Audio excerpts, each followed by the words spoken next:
Back in 2017, I pre-ordered the iPhone X as soon as possible and have used it for almost a full year now, but it's time to move on. Hey, how's it going? I'm Josh from 91 Tech, and today I'm switching to the iPhone 8 Plus. A lot of you are probably quite confused right now, and I get it, and I will explain in a second here. First, really quick, you may have noticed there hasn't been a ton of content lately. I've been doing some kind of freelance other work, so I haven't been focusing on YouTube too much. That's my bad, hoping to get back into it here, especially with the new iPhones coming out. But anyways, I will explain why I'm going to the iPhone 8. So I've had the iPhone X for a long time now, what I would consider a long time, almost a year, and I really love it. It's the best phone I've ever had easily, and it's just a joy to use. Not to mention that it's lasted me pretty well and has left me with little to no complaints, with the only one really being the battery isn't great. But the new iPhone is right around the corner. Now it doesn't make much sense for me to buy an iPhone 8 Plus right now, especially with that new iPhone coming in like a couple weeks. That is until you take full context of the situation, which I'm about to explain. I never really used the iPhone 8 much, which means I haven't been able to review it, as some of you probably know, and so I want to get one to review. Pretty simple. But I also want to make sure that I really was able to get this video right, so I decided to live with it for a while. And frankly, I'm not going to want to live with it once the new iPhone comes out. So I came up with a plan, and that is buy an 8 Plus, sell my iPhone X, and use the 8 until the new iPhone comes out. Then buy the new iPhone and sell the 8 Plus. It's pretty simple. Yes, I know, I'm selling the iPhone X. I didn't want to do that, but you know, it is worth quite a bit of money, and I'm not exactly making enough money to warrant just having it sit around. You know, I may as well get something for it, especially since I know people now with iPhone Xs, and in the future I could always use theirs for reviews and whatnot. When it comes to the 8 Plus, I also wanted to see what I thought about the bigger size, which is why I got the 8 Plus instead of the cheaper and smaller 8. After all, we're seeing a bigger iPhone XS, or whatever they'll call it, this year, so it'd be nice to know whether or not that would be a good option for me, and right now I'm thinking maybe. We'll see. Okay, so hopefully you can all see my point of view here. I think this is pretty reasonable. Gives me a chance to use an iPhone 8 without taking away time from the new iPhone when it comes out, and doesn't really result in any monetary loss. And so I've been using the iPhone 8 Plus for a week now. What do I think of it? Is it worth the money? I mean, I spent over 800 Canadian dollars on it. Is it a legitimately good phone, or is the 10 just a much better value? Well, obviously most of this is going to be gone over in an upcoming review, but I can give a few initial thoughts. First, I got this brand new out of box. I think it was about 5 days old when I got it, so the amount of money I spent for it was a fairly decent deal. No complaints there. The build quality of the 8 Plus seems great. I miss the stainless steel, but at the same time it's nice to have kind of a lighter phone with the aluminum band and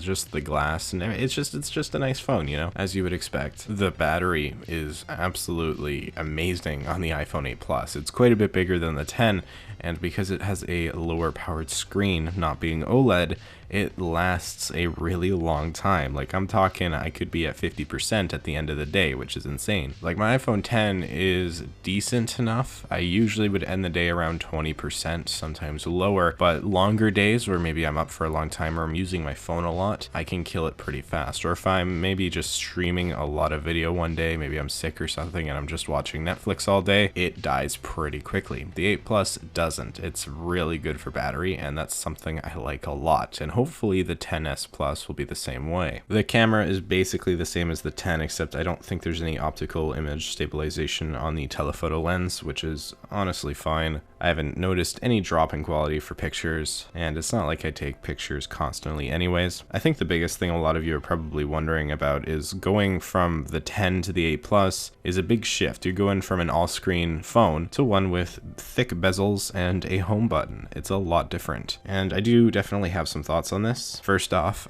Touch ID versus Face ID. I am very used to Face ID, so maybe that makes me biased, but I do think I prefer Face ID, actually, and that surprises me because at first I remember thinking a lot, Touch ID seems better, but going back to it, honestly, I really do like Face ID. It is nice sometimes not to have to grab it and point it at my face. I don't know, it's hard to explain. Face ID just feels more convenient in a way. way, even though I don't think it is. Touch ID is definitely faster. I feel like I'm getting into my phone faster, which is nice. I do miss the feature of having all my notifications hidden until I look at the screen, because you can do that with Touch ID until you like touch the screen, then it'll show all of them, but I feel like that's kind of inconvenient, so I definitely miss that. So besides Face ID, Touch ID, the screen. The screen is technically smaller diagonally, but it's a lot wider, and the phone itself is just giant compared to the 10. And how does that feel in comparison? Well, I'll admit I have fairly small hands. I just do, thanks genetics, but it's actually been not too bad. I usually use my phone with two hands anyway, for the most part, and I can use this phone with one hand if I absolutely have to. It's honestly a lot better than I was expecting, and it's really nice to have that extra screen real estate, although I do still think I prefer the form factor of the 10. However, what is nice is that this is telling me a 10s Plus might not be a terrible option. I think I could actually use it, and it wouldn't be too uncomfortable. We'll see what the prices are like. Maybe I'll jump for that instead of the regular 10s. I definitely don't like using the home button as opposed to gestures. Gestures just feel better in general and more natural, especially for multitasking. I'm just so used to just swiping from the bottom. It's taken a little bit to get used to the home button. The home button, this is my first time actually using one of the fake home buttons. I never had a 7, and I mean, I like it actually. I like it a lot. Apple's haptic feedback is so good that it does kind of feel like a real home button. I also just like love the sound and everything about it. The feel of it is really cool.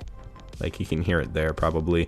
It's just neat. That said, I do still prefer swiping up on the iPhone 10. Overall, going to the iPhone 8 Plus has been a good experience for me so far. It doesn't feel like a downgrade, to be honest. When I pick up and hold my 10 and look at it, it feels like another phone. It doesn't feel like an old phone or a new phone necessarily, just like a different phone, and I think that's a good thing. I really like the 8 Plus so far. The battery life especially is amazing, and I would recommend it. Spoiler for my upcoming video, I am going to be recommending the iPhone 8 Plus because I think it's a great phone, especially since prices are probably going to drop in the next few months with the release of the new iPhones. And that's about where I'm going to end it here. There isn't too much more to say. This has all been kind of off script, so sorry if it's a little bit rambly. Big thing is that I like the iPhone 8 Plus. I'm going to continue to use it until the new iPhone comes out and I get a hold of it. And yeah, that's about it. So thank you all for watching. Maybe hit that like button and consider subscribing for more content just like this. You can follow me over on Twitter and Instagram, links below. And with that all being said, I'm Josh from 91 Tech. Thank you all for 40K, and I will see you all next time.